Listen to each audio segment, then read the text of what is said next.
What's going on, everyone, and welcome back to another episode of Friends of Mortgage Hero. Today, we're joined by a very inspiring individual. He's an ICU nurse turned real estate investor. He's a passionate traveler, dreamer, and on his journey to creating generational wealth through real estate. Ladies and gentlemen, please give a warm welcome to Ian Duffy. Ian, Let's awesome. go. What's going on, guys? Glad to have you here today, man. Dude, just got back from base camp, Mount Everest. Yeah, man. I have to. I'm sorry. I know you're just kind of. Did you know this? I did. I've been waiting for this one, so I'm sorry. Yeah. How was it, bro? Oh man, it was a doozy. It was crazy. To be honest with you, one of the hardest physical and mental, journeys I've ever taken. But I did with my dad. It was a bucket list thing that he and I wanted to do for a very long time, and I'm glad we finished. Honestly. Yeah, I know. I remember seeing your stories, and I'm like, dude, is this guy gonna make it all the way to the top? Yeah, and I was. It was like 2, 3 in the morning, and I'm a night owl, so I was literally like right there. As soon as you posted, I'm like, dude, come on, let me see another one. Let me see another one. What was it like, bro? What was the atmosphere, just the experience overall, and just sharing that with your dad? It was amazing. We kind of talked upstairs. Like I shared, my dad got diagnosed with cancer a couple of years ago, and he kind of just is this guy, just been working his entire life, and always kind of seemed like he was the person that I'm gonna do this when I retire, right? But now he's 67 years old and he's slowing down, and his health was a factor in all of this. So we were like, all right, enough's enough. 18 months ago we planned this trip and we executed it. So the whole idea was just to make it a base camp, and we had no idea what we were getting ourselves into. Wow. To be very honest with you, and it's probably a good idea that I didn't do too much research. Anxiety, you're like, in my heart, okay? Opt out. It was tough to say the least, but when you're walking, so it's like a 13-day hike, right? And you're going through the Himalayas, right? So every single night you're staying at these different what's called tea houses, little hotels, which are accommodation. So essentially, every tea house that's built was built by items that were carried on the back of a Sherpa up these like mountain trails, right? Oh, wow. So, What a great story. So they are not Marriott's by any means. So these are basically plywood buildings that you're sleeping in, and there's cracks this big in the wall. It's -30 at night. You have like these cold winds blowing in at you. So it's the opposite of having the jet spa tub in your hotel room. Like Oh no my one That big AC. slept out on their back up the hill. you have no idea. So I don't. No hot water. To wash your hands was like torture. You know Oh, what I mean? man, like, yeah. You never felt cold water until it's like fresh glacier cold water coming out of like a spout. But it's like, am I gonna eat? Like, You feel is like it worth knives it? in your hand, like Oh, needles it on your was like hands. needles, yeah. So that was, in and of itself, like, huge, like, there's just no creature comforts. I guess that's the best way to put it. But the physicality of it, so we are at sea level. My dad's from Philly. I'm at San Diego, so obviously we're at sea level. Eagles fan? I have to be. or I'm else an I Eagles get fan, bro. shot. I promise.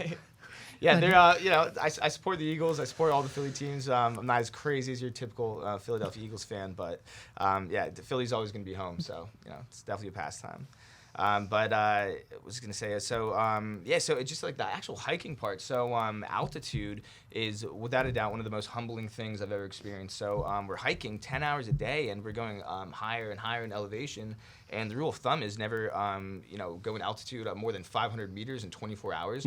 We're doing almost 900 meters in 7 to 10 hours a day. So Yeah, that's a lot. rough on the body, but we made it to base camp. We almost quit twice, and me and my dad were kind of looking at each other like, we had my mom on the phone looking at flights home, and we're like, let's just see what tomorrow brings. And then we One made day a at a time. 3-day push, exactly. So we made it there. It was just great. It was just surreal, and looking back now, it's gonna be one of the most treasured memories with my dad that I have. So super Yeah, I excited. know. Sharing that, like, yo, we did this together, yo. Sharing that with your kids, I mean, it's gonna be crazy. So I remember seeing that you had to pay for stuff, and it was ridiculously expensive, like Wi-Fi, water, food. And I was looking at this, I'm like, yo, is it? I thought this was, out of the country, like you would expect it to be cheaper. Like, oh, they're taxing. So the Nepalese definitely understand the concept of supply and demand, especially at like 5,000 meters, right? So, you have to understand that, like, the transportation costs, like, if you want a hot shower, I mean, it's propane shower, and some guy lugged 20 cans of propane on his back. Right? These Sherpas, they live and die off the tourism, which is, What's a mountaineering. Sherpa? So Sherpa is basically a guide or a guy who brings your bags, holds your stuff, will know the mountain, know the trails, and will assist you the whole whole way. Oh, wow. Also porters, kind of like the term as well, it's loosely used. So they'll basically help you get there. So anyone who's ever summited Everest, they'd be like, I did not do it. Like my Sherpa did it. You know what I mean? Because they would never be able to physically bring themselves to the top unless they had someone, guiding and carrying all their supplies, food, bags, stuff that's like ridiculous. that. So Sherpas basically are your, North Star in like, the whole trek. And they're just like the nicest of people. But when you get higher up there, I mean, you're paying, $10 for a bottle of water to get your battery pack charged overnight because everything there is solar powered. Yeah. You know what I mean? Yeah. It's like $30, and you're like, oh my god, these guys are skinning me alive. But at the end of the day, it's You pay to play. Then you come home, you're like, hey, why is this Big Mac $20? oh my god, oh yeah, that's the worst. Yeah. So. No, so you're paying for everything, but again, like to your point, I mean, they're there to help you along the way because they need to be. They're conditioned. They're already what I say, like they're calibrated for that altitude. They're climatized. Yeah, they're climatized. Thank you. I'm like, there's a person word for this. There's a human word for Calamitized? no, calibrated. Calibrated. There it is. So I think I really respect that. That's really cool that you took the time to do that with your father and to create that memory, but also encapsulate. I mean, I was looking at your Instagram earlier, and I'm like, oh, okay, cool. This is an awesome trip. I can't wait to hear about this. Obviously, you guys were successful in your journey together, which is very memorable and worth doing. I think something that as I get older, I realize that fewer and fewer people are doing those kinds of things in my generation, but in your generation, you guys coming up next, there's a lot more of, hey, let's do this because we want to like encapsulate that moment and we want to have that experience. Oh yeah, I think my generation, not to say different generations here, but everyone's like thinking outside the box. They're taking these cool trips. You're going to countries that were like Laos and like these like off like the grid types of it's not just the Bahamas and Cancun anymore. So Right. Yeah, like your mainstream places. Yeah. I started traveling about 10 years ago, and I always love to go where my money goes way farther. So Southeast Asia is like a second home to me. I spent like 5 summers in a row there. Wow. Yeah, I was able to at the time when I was travel nursing. So it's really cool. But at the end of the day, it's always nice to have those like creature comforts of the Western Hemisphere. And like when you come back, you're like, yeah, oh my God, this burrito's $20. But at the end of the day, it's like a taste of home is always home. No, I bet. So let's pivot into that. You mentioned travel nurse. I like to let the audience know not just your professional side, but also your personal side. So share with us a little bit about what your early bringings were, how you went through being a nurse, and then making your way into now the real estate industry. Sure. So when I was in college, the most inappropriate thing you can ask an 18-year-old is, what do you want to do for the rest of your life, and sign here, Right. For $100,000 in debt. So I thought I wanted to become a doctor. My grandfather was a doctor. My dad was a doctor. And I did biology, man. I got through like the hard maths, the sciences. And I was never a really good student, to be very honest with you, So yeah, it's just like, man, it's like, this is what it takes. It's like, and this is, oh really? Big nerd. Yeah, but I wasn't doing biochem. Let's take it easy. Okay. I'm not doing the stuff you're on the doctoral track for being, or the track being a doctor. He's my Professor X. No. Just because I got the hair doesn't mean I'm a professor. Yeah, right. That's how I said my professor. Yeah, so halfway through college, I'm just like, okay, this is not really what I want to do. And my dad's best piece of advice he ever gave me was talk to more people about what you want to do. So talk to all his friends, they're doctors, and the first thing they say, like, why the hell do you want to become a doctor? There's no such thing as being a wealthy doctor anymore. Just the way medicine is changing, healthcare, et cetera. So I beelined it. I switched from bio to kinesiology, and I figured, okay, well, I guess I'll be a nurse. And I never ever wanted to be a nurse. I just stumbled into it. My mom, my aunts have a huge, family network of nurses, but I wanted to get into anesthesia. So, anesthetic drugs have just, you watch my dad, like, talk about putting people to sleep, and you can open them up and, operate on them. They don't feel anything. I was like, this is mind-blowing stuff. So, anesthesia. It's really numbing. So yeah, right. Dad jokes. Hey, I'm here for the dad jokes. Your dad's not here. I'm gonna be the dad joke guy right now. Thanks, Dad. Exactly. My white dad. So, to be a nurse anesthetist, you make a good salary. You have to become a nurse first, and then you have to go into ICU. So my next step was to go to nursing school, graduated, immediately got into an ICU, and realized that nursing is just, very tough. The burnout rate. There's no in between. You're either in and out of the career in the first 5 years, or you are a lifer, and you do like 35 to 45 years. So, wow. I then at that point, I started to get really burnt out. In Philadelphia, the staff pay was like very low. We don't have any protected nurse ratios. So I was just like, man, is this really for me? And then COVID happened, and it was just like the most unprecedented time like in history. The first contract that came out, I looked at it and I said, okay, I'm signed here, and I went to Manhattan. So they're paying me $9,000 a week for 5 night shifts in a row. Yeah. Dang. Tax free. That's crazy. Yeah. So how long did you do that? I was in Manhattan for about 3 months. He's like, you trying to find out how much I make? No, I'm not. Okay, no. And trust me, me and Brian talked about this. The amount of money that I should have in my bank account is not there. Yeah, no. I'm actually what you signed up for is a lot of work. I'm trying to make the point that like there's a transition pivot here where you're subscribing to agreeing that I'm going to provide this much output for this much benefit, and there's a huge translation of that when it comes to real estate too. So we're gonna come back to that, but yeah, exactly. And at this point, like we didn't know if we were gonna die. No one knew what this COVID thing was. All we heard is just the headlines and all this stuff. But a nursing professor, she told me we did this whole what's called like biological warfare, like prep like a simulation. Thing. Exactly. Yeah. So you have the whole hazmat suit, and it takes forever to put on. And she was like, listen, if some biological warfare like happens, she goes, I don't care about a mask or anything. I'm a nurse. Like I'm gonna run into that building. So that's kind of like what I had in the back of my mind. I was like, listen, I don't know what's gonna happen, but I feel like I have an obligation, completely independent from the finances, to go to New York. So went there, helped out, and pandemic only got bigger. So I saw these contracts from San Diego. I've been trying to move to San Diego for years, and just something always in life happened to push me off. So COVID was my ticket to the West Coast. Wow. Well, so because you said a couple things already that kind of triggered my mind about the similarities between some of the things you mentioned and real estate mortgage. Like most people don't go to school to be in finance or to be a realtor, and you just kind of tripped into it, right? You kind of just fell into it, right? Literally what I was telling him.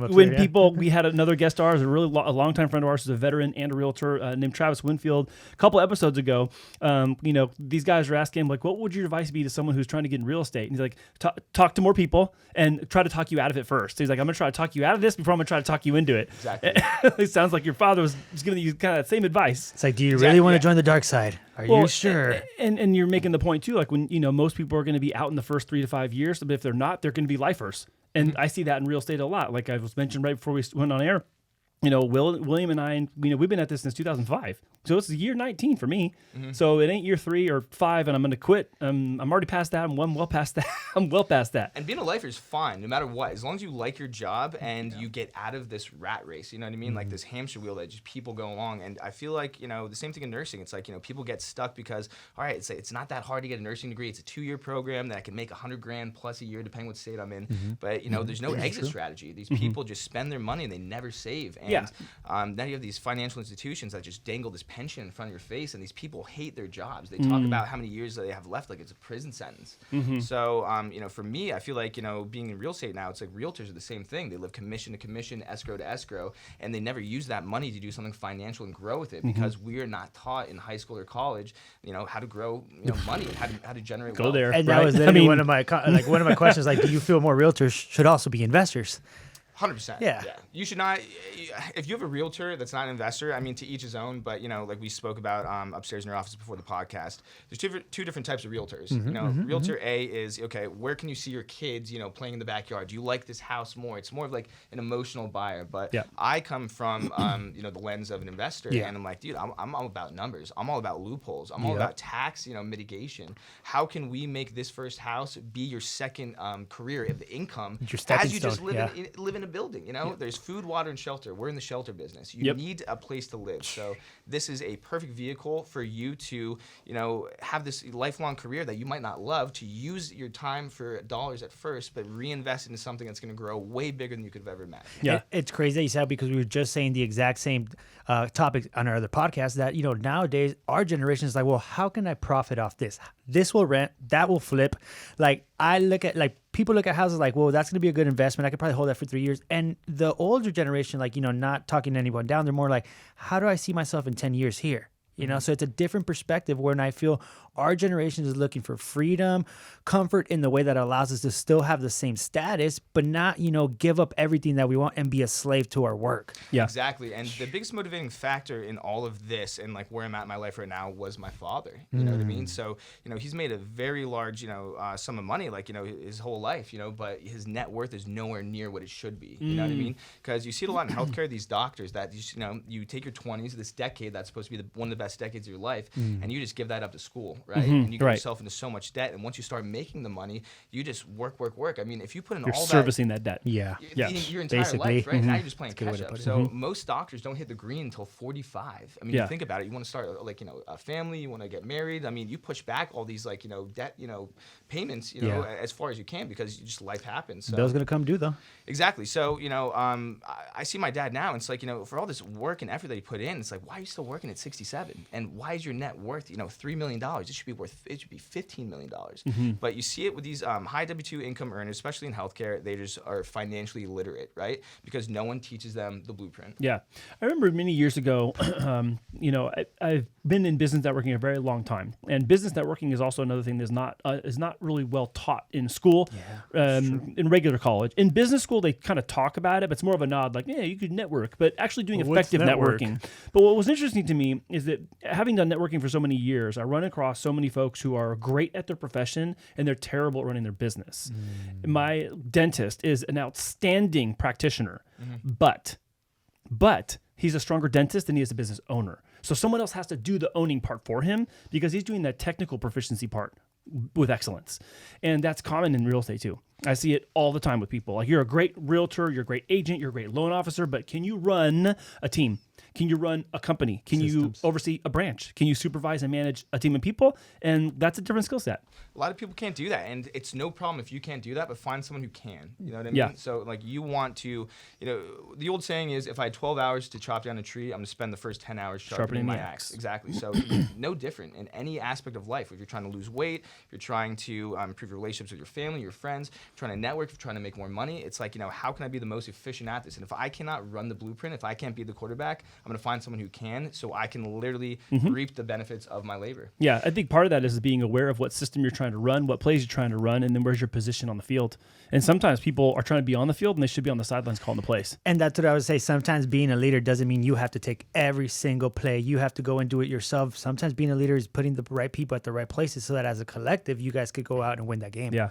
And the initial leaders that we have in life are our parents, right? Yeah. These people of authority, we think that what they say is true. And it's like just because your parents love you doesn't mean that what they have to say is actually the best thing for you. No. And that is proven time and time again in my life. I love my parents to death, but they have guided me to make some of the worst financial decisions I've ever created.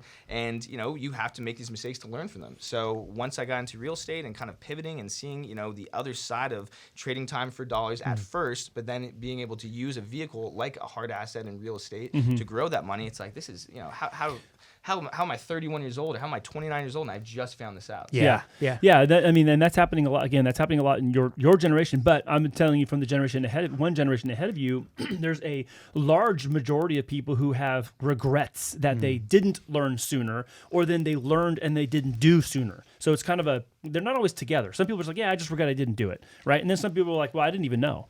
But that's completely changing. Like the culture and the landscape is completely shifted generationally because, and it's not that you're like necessarily just overtly blaming the parents, but it's like they're teaching you what they know. Yeah, there you go. But the game has changed. The rules have totally changed. Correct. And when it comes to creating business and creating financial opportunities, it is not the same as it used to be 20, 30, 40 years ago. It's like get the job and the job is your key to everything else.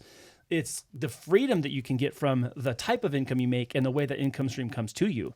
It's not just about creating a job where you're handcuffed to the desk and you're imprisoning yourself to your career or your job. Yeah. It's creating a lifestyle around the things that you're wanting to have.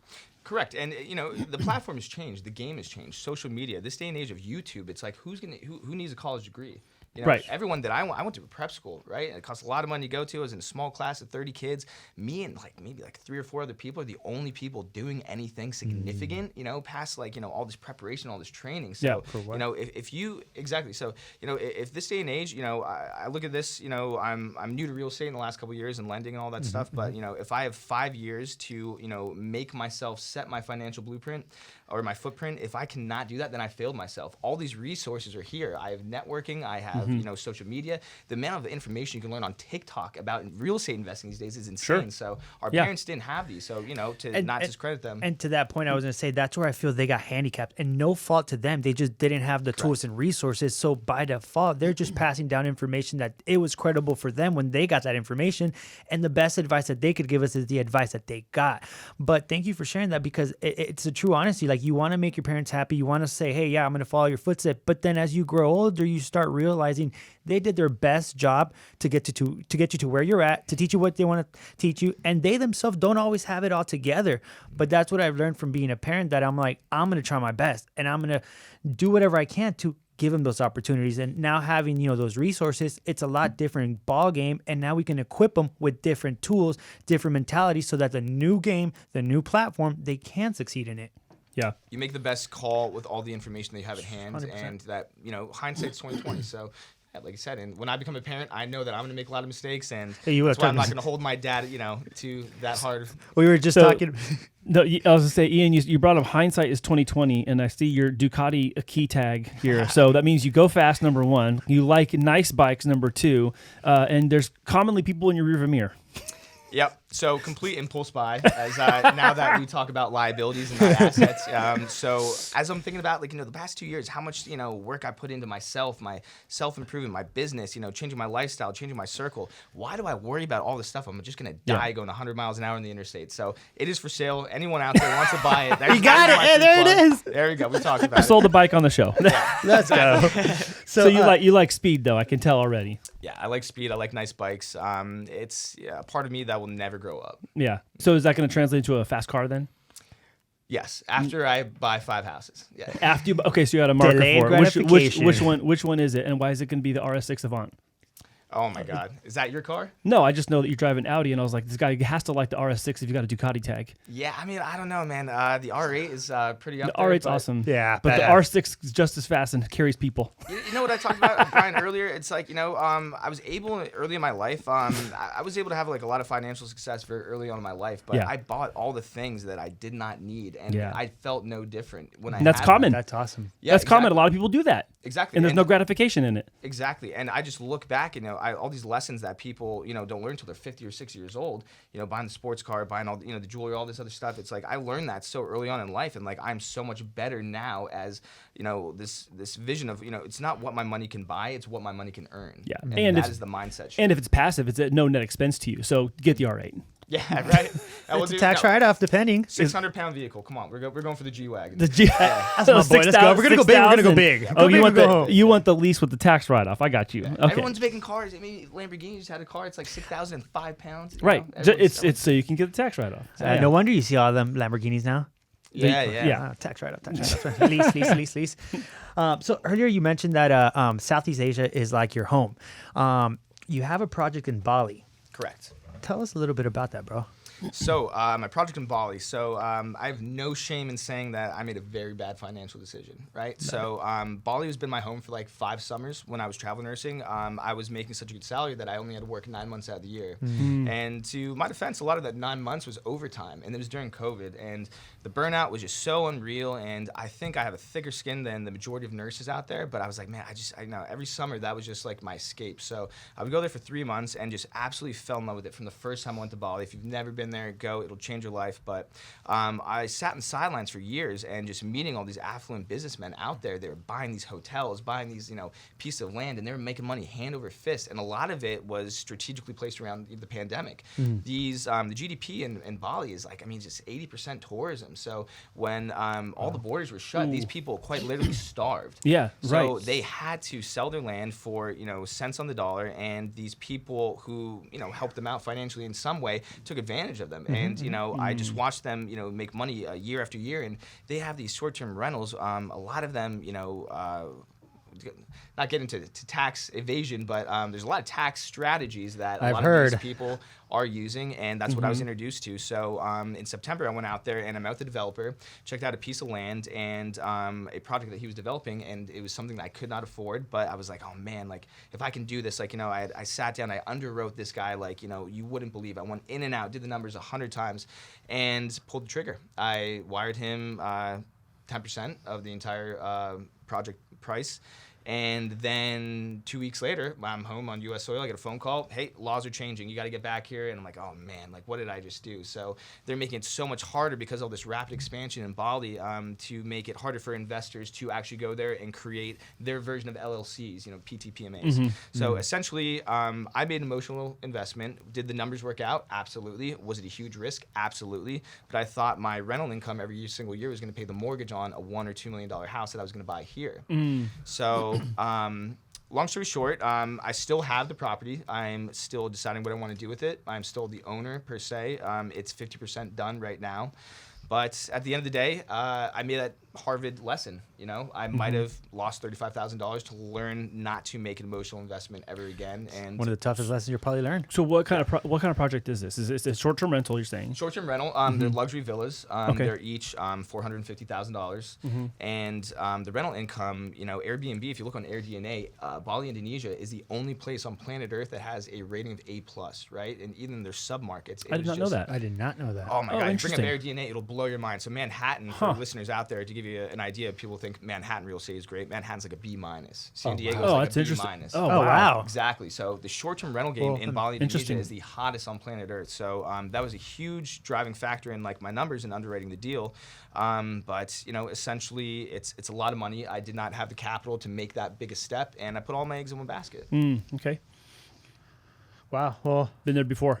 Yeah. It was. I know what that's like. It was a 10% down payment. In a different it deal. wasn't $450,000. So There you go. It would have been way worse. As Alex Ramosi says, you got to count the wins and the losses that did not happen. I'll tell you, being on the other side of that even if it does not work out, if it does, great. Even if it does not work out, it's not going to be your last. Yeah. So you'll be just fine. Yeah. You already possess the right attitude to pick up and move forward if you have to. All 10 fingers put back at me. It was my fault. It was nobody else's. There were some contractual issues, and that's why one of my investors fell out. Which we don't need to get into it. But end of the day, whatever mistake you make in real estate and financing, it's all you, 100%.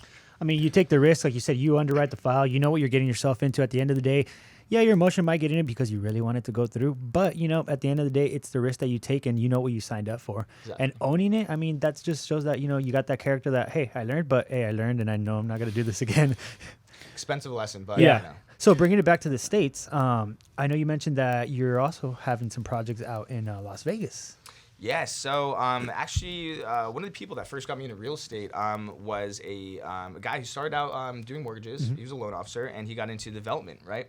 So when I had met him during the pandemic, I had a lot of money that I was saving, and he and I met at a party one night, and we were discussing, what my game plan was. So my game plan was always to buy a $2 million house, and I was just going to flee to Bali for the rest of my life. I was going to work remotely from some nursing job there, and I was going to come back 10 years later, sell that and get the profits and move back to Bali. And that was going to be my life in a nutshell. As of 3-4 years ago, that was the best way I could see my life going. Now, completely it couldn't be further from that vision. Wow. So essentially, he told me that he was developing land out in Las Vegas in opportunity zones, and he was land rich, cash poor. So they needed some hard money investments, right? So I made a hard money loan to him, and he consequently defaulted on it, his entire development company. So now I'm the proud owner of 2 dirt lots, 45 minutes outside of Las Vegas. But as we were talking about before, you're only as good real estate investor as easy as you can pivot from problem to problem. Yeah. No matter what will go wrong, no matter what can go wrong, will go wrong. Yeah. Exactly. Murphy's Law. Yep. Yeah. Exactly. So it's just how good are you of just getting kicked in the face and just taking another step forward? Yeah, there's resiliency in that. Exactly. I mean, there's resiliency. I mean, at the top of the show, you're talking about climbing with your dad. Like, you have to have a resilient spirit to do that. You got to get up and go, oh, let's see what tomorrow has in store for us. Exactly.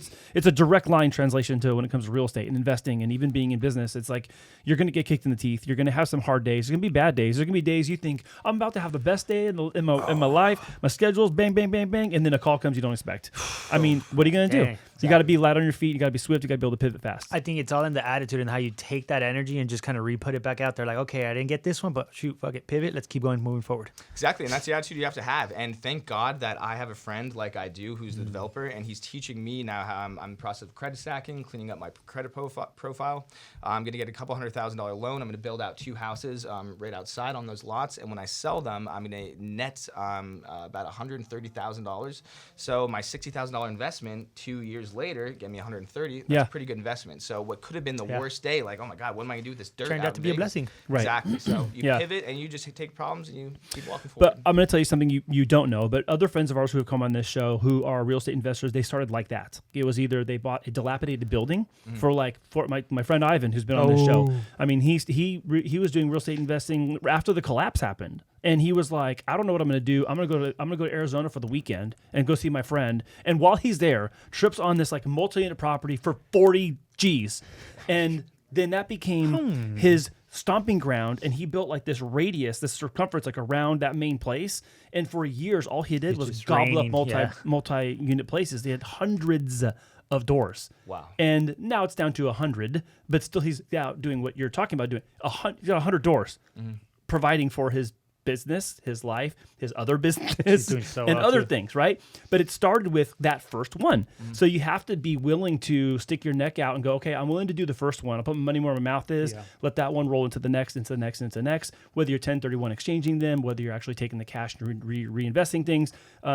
What you're talking about at your age is what Ivan had done around that same age. And here is over here with all these, doors paying him every month. And it goes to what we were saying upstairs. You don't have to reinvent the wheel. It's already done. You just got to plug in, find what works for you, and just go do what they did. And then find the deals that are basically going to give you the profits, the margins that you want.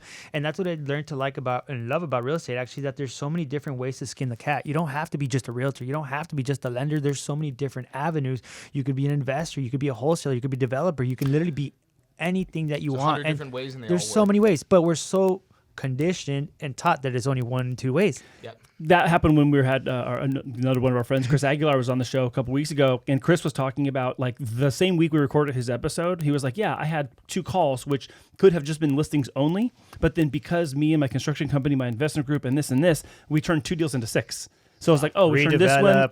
Because he's like, if I was just listing a house and then this wholesale deal came up and I say, I don't know how to do wholesale or don't do wholesale, there's a lost job.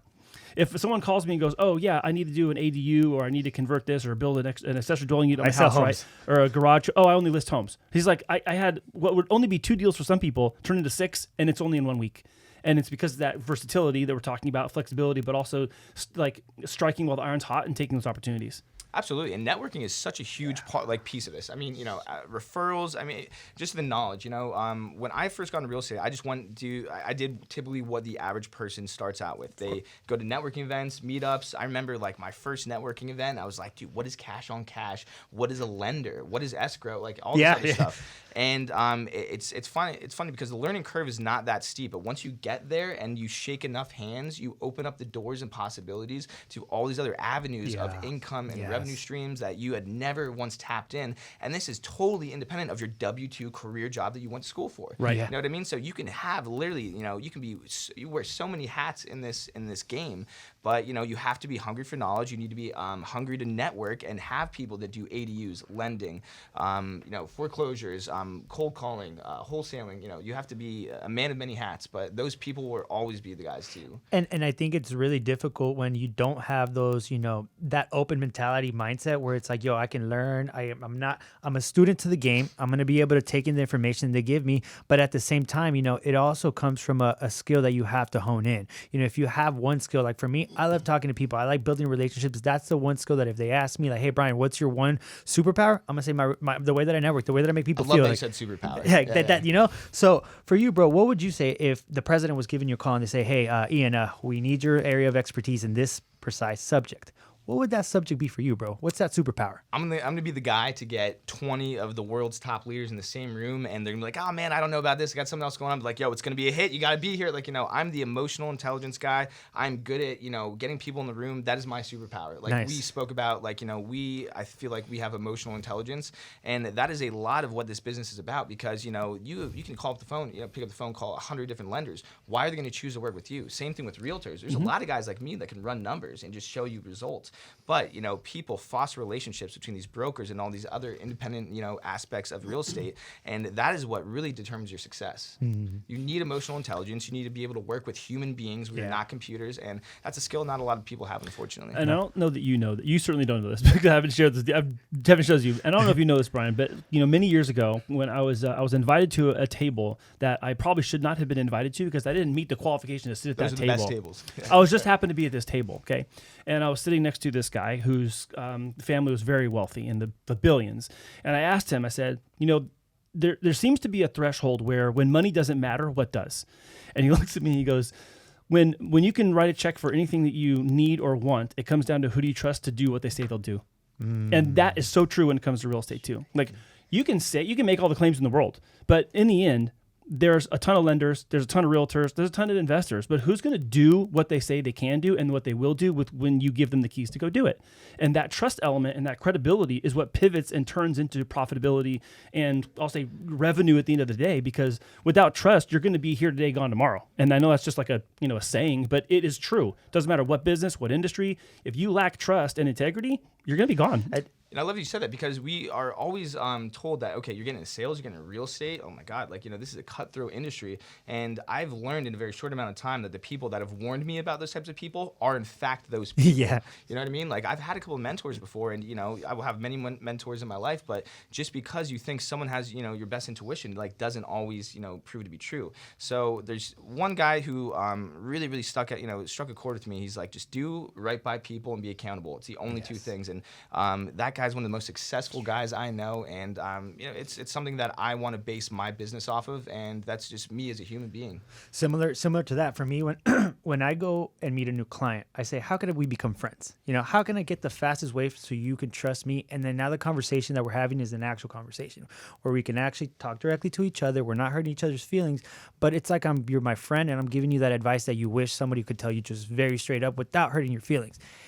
When you get to that level of connection with somebody, everything kind of goes away. The trust factor is there that now they don't have to double think what they said. They know that you have their best interest. Why? Because you critically listen to what their pain points are. You were able to identify that solution and then give them the path of how you're going to be able to make it happen while painting that beautiful picture in their head. It goes way further than just saying, yeah, I could give you the lowest price. I could give you the lowest rate. And yeah, we're going to do great. Well, show me. Like, you know, and we're emotional beings. So when you speak to somebody, the energy transcends and they'll feel if what you're saying is sincere, when you're not sincere, and when you truly mean that you're going to do what you say you're going to do. I think when you level with that type of point of view and mindset, it really just comes down to if you can connect with the person or not. I think part of what you're talking about, though, has a lot to do with just the media and mediums we have today for human connection. Yeah. Like our exposure to human communication, behavioral communication, whether I'm looking at you in the eyes, whether I'm looking at you with confidence, or I'm looking at you kind of like, I'm not sure, with my tone, like how many hours of video, whether it's social media, YouTube, television, do people consume where we are exposed to, let's say generationally, way more human behavioral communication than ever before. And then because of that, I think you have a subset where, well, not a subset, but the outcome where the people's BS meter is really high. Yeah. They can tell if you're bullshitting them like right away. And if they can't tell right away, they're going to find out pretty soon. And then you're sunk. So if you're not going to be authentic, like that's gone for people. It's going to be a missed opportunity. And part of that too, in generationally speaking, from like your father's generation to then I'll say mine and then to yours, like the things that I'm scared of or was scared of, you maybe don't need to be. Maybe the things that I'm looking as opportunities for myself, maybe they're different than yours. And maybe the things that I don't see any opportunity in, you will. And it can be lucrative for you too. And you kind of have this amalgamation of all those things and they come together to create amazing opportunities that might have some risk, but also without any risk, there's no reward either. Exactly. And once you find these people, like once you find your tribe, this is why people, work specifically with the only broker. Like, Rich Summers is a friend of mine, and I started going to his meetups first. And I love him. He's one of my favorite. Yeah, real we estate listen to his investors. podcast. Yes. Great stuff. Yeah, it's great stuff. But Yeah. the reason that he has a lot of like success in buying these boutique hotels is because he has these relationships with these brokers because they trust him Right. and he trusts them, right? So there's a reason why people who summit Everest only like go in packs of 3 or 4 people, right? So once you have your tribe, Your life's you on the have line. trust and you do not let go, and those people are going to take you to the summit. So I think that's a good thing.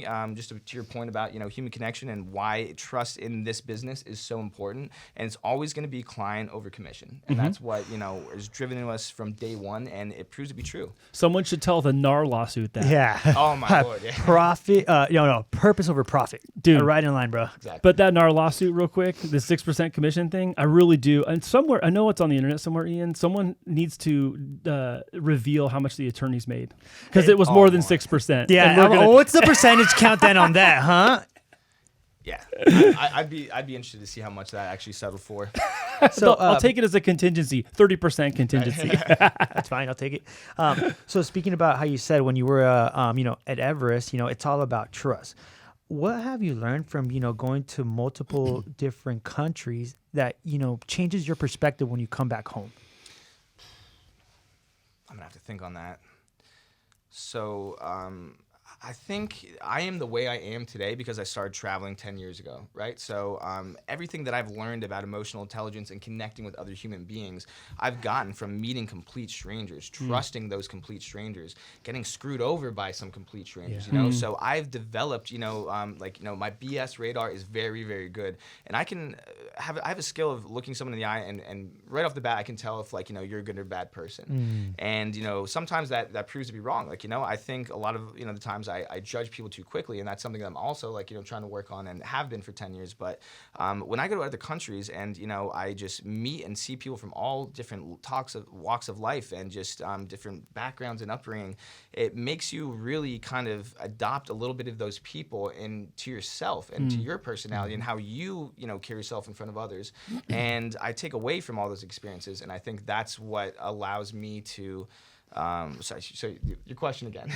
So how does that change your perspective? When you come home? Well, they've left. What I hear you saying without saying is that they've left a mark on you. Yeah. They've left an impression that becomes now a part of you and how you've over these last 10 years evolved yourself into the person you're at now, forming decisions, aspirations, goals you're trying to meet, milestones you want to have. You mentioned you want to have 5 properties before you buy your R8. I heard that part, right? Yeah. Is it 5 rental properties?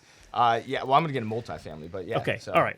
Yeah. So these decisions, you're kind of picking them up along the way, right? And they just become part Correct. of you. That's what I was trying to say. Yeah. So just being well-rounded and I feel like well-traveled is something like being well-read. You know what I mean? It's just a life skill, and traveling is one of the easiest, funnest ways to get that benefit. That's something that I still need to do on my bucket list. Add more places to go visit because I haven't got out much. You mentioned Western civilization creature comforts earlier, but what is one of the favorite things you like about returning home to San Diego? Now that you call San Diego your home, what's one of your favorite things about returning to San Diego? Oh man, I have to say the Mexican food. Oh my God! I was just gonna say that, Wait. My next question. What does that say? What's your Favorite Mexican part of- food place? Oh, favorite Mexican food place? Yeah. Oh my God. I was gonna ask in sequence. Yeah, I feel like that's every Southern California person. When they come home, it's just oh man, a California burrito. I just been dying for one. And when I was in Everest, I lived off French toast for 14 days straight. I mean, That doesn't sound bad. But I thought it could have been worse. There's no refrigerators. There's no freezer. Outside the freezer, but there's just only pasta and potatoes and French fries. So you're very limited what you can eat. But yeah, as soon as I got back, I was like, dude, I just need a burrito. Oh my! What? Okay, so what is your favorite Mexican place in San Diego? I don't know. So my girlfriend's from Ensenada, so she's an amazing cook.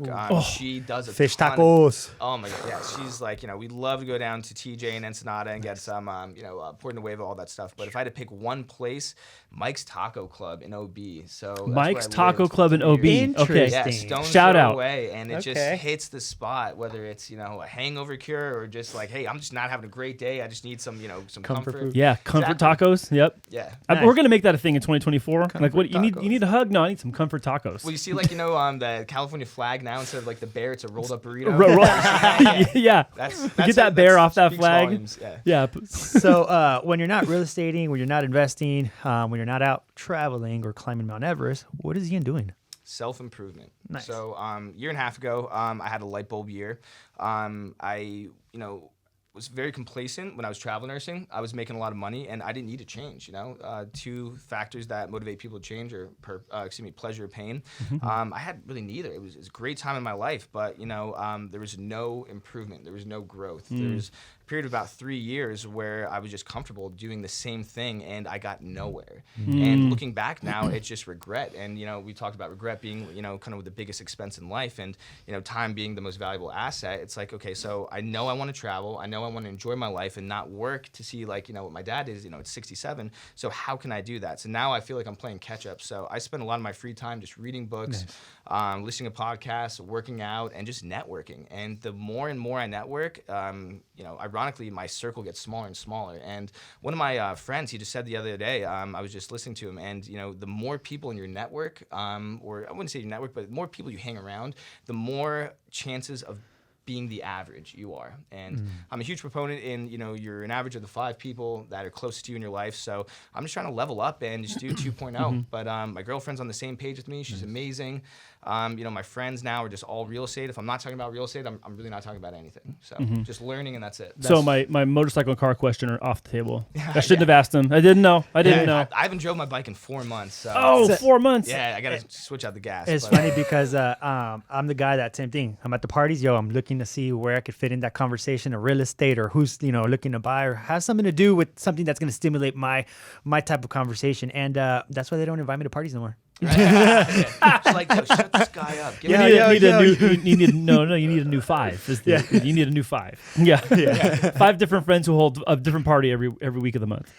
But getting to the end of it, bro, was there anything that you wanted to highlight, something that you wanted to share with us, or anything that you might think we didn't get to catch on? No, man, I just I really like that you guys are kind of on the same wavelength that I am. You guys are very good at what you do, and fostering relationships. We just met, about an hour and a half ago, and I feel like I've known you guys for 5 years. So, I just really like what you guys are doing, and your project you just showed me, your sub-2 properties. The way that your mind was just working when you were showing me that on your computer upstairs, I was like, this is me.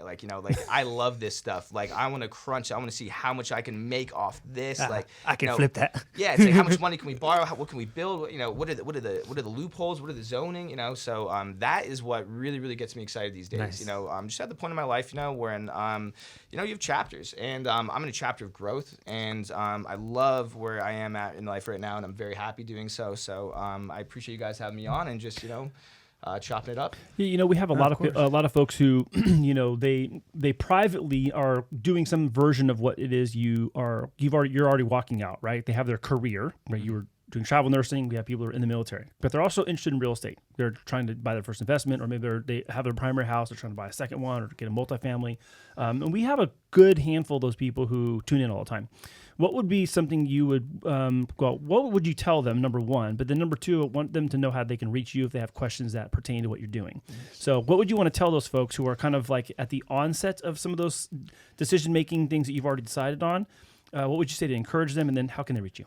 Don't let not knowing stop you. All you need, you don't need to know what you're doing. I still am learning what I'm doing. I don't know what I'm doing 100%, and that's complete truth. But the mindset shift is what needs to happen first. You need to decide that you want to do this, right? And then you just got to start. Say a good 20 hours will get you proficient at any skill in life, right? But it takes people 50 years to start that first hour. So my advice to people out there that want to do this and want to start investing in real estate and finding ways to financial freedom and get their time back, you just got to start today. Know that you want to start. Just make that decision and shake as many hands as possible. You got to get out there, start networking, listening to podcasts. At this day and age of YouTube, TikTok, Instagram, there's so many things at our fingertips, and you just need to have the kind of just inclination to learn and just get some knowledge. So if you want to reach me, my Instagram is Scrubs2Estates.